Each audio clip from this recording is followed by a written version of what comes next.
The island of St. Helena, one of the loneliest places on planet Earth. A rocky piece of land in the middle of the South Atlantic Ocean, about 1,200 miles from the coast of Africa on one side, and about 2,400 miles from the coast of South America on the other. You can go from one end of the island to the other in 3 hours. Now, on the 15th of October 1815, 2 British ships, the Northumberland and the Marmaden, drop anchor here. The former carries a precious cargo, a small 46-year-old man in a double-brimmed hat, who not so long ago had practically the whole of continental Europe at his feet. Now as a prisoner, he's being transported to this forgotten place, where he'll be able to replay over and over again the incredible story he's lived. A story unparalleled in modern European history.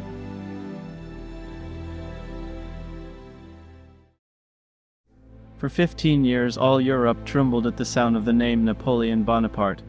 When the boy was born, second of 8 siblings of a not very wealthy Corsican lawyer, it seemed certain that he would have an ordinary life at best. From the age of 10 he attended military schools, where although he had problems with discipline and popularity among his classmates, he was already very ambitious.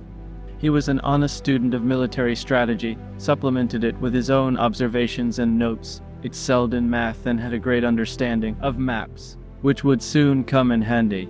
In 1789, when the revolution breaks out in France, he is 20. He immediately understands that the centuries-old order is suddenly no longer valid, and that this is a once-in-a-lifetime opportunity. He joins the Republic and spends the next 4 years trying unsuccessfully to establish himself, particularly in his homeland of Corsica. The turning point comes at the end of 1793 when he is entrusted with attack on the city of Toulon, where with help of the English fleet, an uprising against French government began. Here, for the first time, Napoleon applies his strategic thinking and his ability to motivate his soldiers, personally leading his troops in the front line. He is wounded, but after heavy fighting, he conquers the city. He is promoted to the rank of general, finally drawing attention to himself. He continues to do exactly the same 2 years later, shooting mercilessly in the streets of Paris against revolutionary uprising, and with similar bravery as at Toulon, he acts as commander of the Italian campaign against the Austrian army in 1796. His star continues to rise steeply, with the army entirely on his side, and he is increasingly seen by ordinary Frenchmen as a way out of the post-revolutionary turmoil and constant foreign attacks.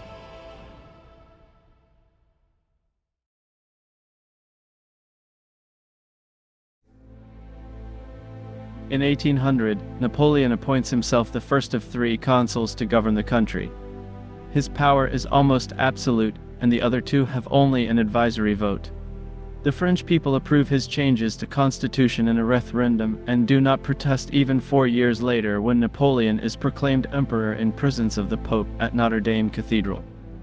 For symbolic reasons, he puts crown on his own head, then crowns his wife Josephine too, until this is how far the man of the revolution, who executed both king and queen in name of the republican ideals of liberty, equality and fraternity, began.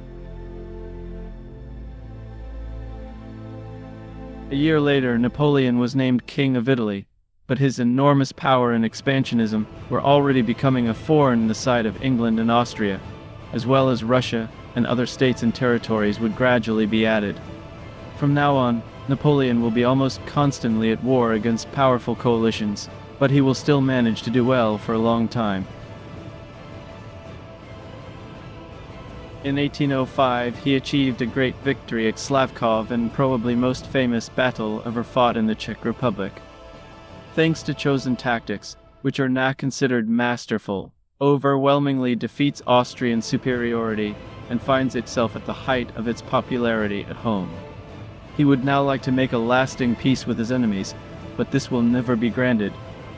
The French emperor will have to continue to base his power on his successes on battlefield, which will, however, become increasingly bloody and painful. At the Battle of Jalava, he's one step away from his first defeat. In the end, he overcomes Russian troops and signs a peace treaty with the defeated Russian Tsar Alexander I on a raft in middle of Neman River.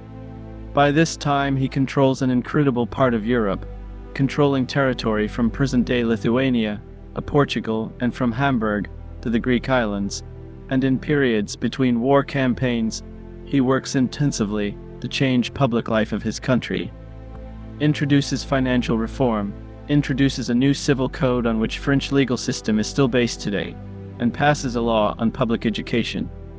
But on the other hand, he reintroduces corporal punishment, abolishes most newspapers and magazines, and imposes rigid censorship, and drains all conquered foreign territories without mercy. Also divorces his wife Josephine at age of 40, and enters into a politically motivated marriage with daughter of Austrian Emperor Francis I.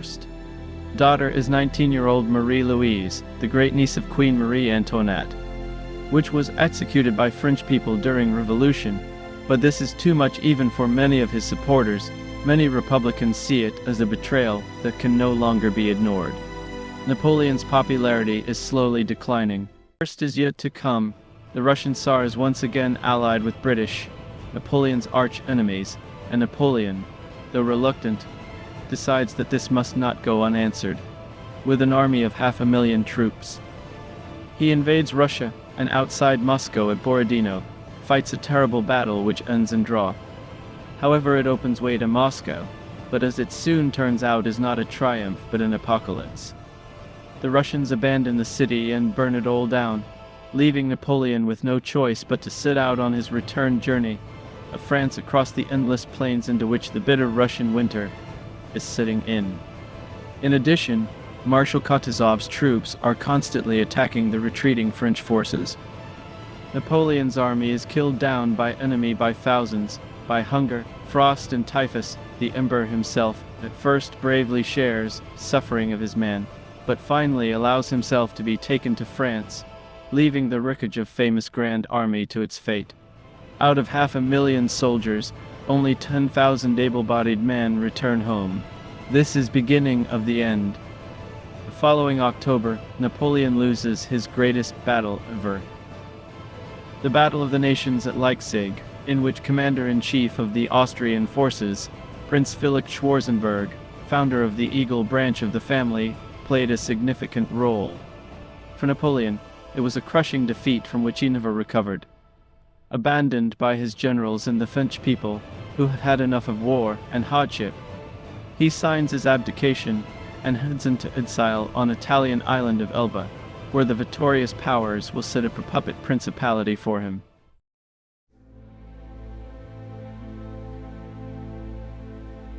But once more the wheel of fate turns.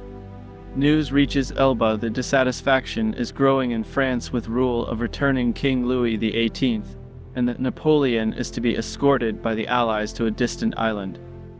The former emperor, along with 1,100 soldiers from army he is keeping on Elba, board seized vessels and after 3 days land on the coast of the Riviera. The military unit that is supposed to stop him refuses to fire on him, and on the contrary, more and more soldiers join him on the way to the capital. King Louis XVIII makes his escape, and on the 20th of March Napoleon enters Paris without firing a shot. The period called the 100 Days or the 100 Days Empire begins. But the return of the hated Corsican cannot be tolerated by his enemies. On 18 June 1815, Napoleon stands on the battlefield in Belgium against a powerful British-Dutch-Prussian coalition, and as evening approaches, it is clear that this will be over for French army and for him. The battle is lost and Napoleon returns to Paris, where he abdicates for second time. 4 days later, in mid-July, he surrenders to British and believes his life to be one of seclusion under surveillance, somewhere in the British countryside. In this, however, he is very much mistaken.